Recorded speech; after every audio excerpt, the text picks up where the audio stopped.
2026 Chevrolet Damas qaytdi va yana ko'pchilikning e'tiborini tortmoqda. Bu mashina ko'pchiligimizga yaxshi tanish, chunki Damas ilk bor 1990 yillarda paydo bo'lgan va O'zbekistonda yillar davomida eng ko'p ishlatilgan avtomobillardan biri bo'lib kelgan. 2026 yilgi yangi talqini esa eski soddalikni saqlagan holda biroz yangilangan ko'rinish va qulayliklar bilan taqdim etildi. Tashqi dizayni hanuz ixcham va amaliy, tor ko'chalarda bemalol harakatlanadi, yuklash tushirish oson. Salon kengligi oz sinfi uchun yetarli, 7 kishigacha sigadi yoki yuk tashish uchun moslashtiriladi. Texnik tomondan Damas butun 8 litrli tejamkor dvigatel bilan keladi. Mexanik uzatma oddiy va ishonchli.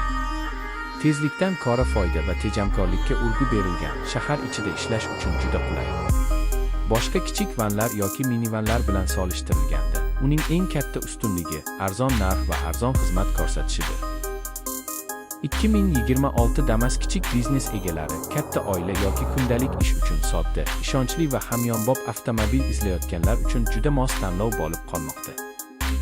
2026 Chevrolet Damas qaytdi va yana ko'pchilikning e'tiborini tortmoqda.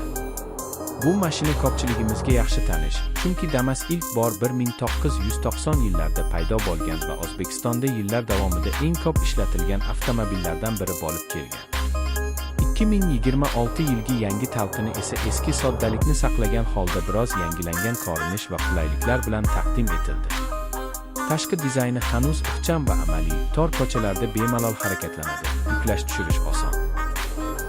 Salon kengligi oz sinfi uchun yetarli, 7 kishigacha sigadi yoki yuk tashish uchun moslashtiriladi.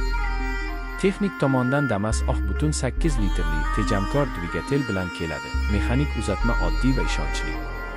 Tezlikdan ko'ra foyda va tejamkorlikka urg'u berilgan, shahar ichida ishlash uchun juda qulay. Boshqa kichik vanlar yoki minivanlar bilan solishtirilganda, uning eng katta ustunligi arzon narx va arzon xizmat ko'rsatishidir.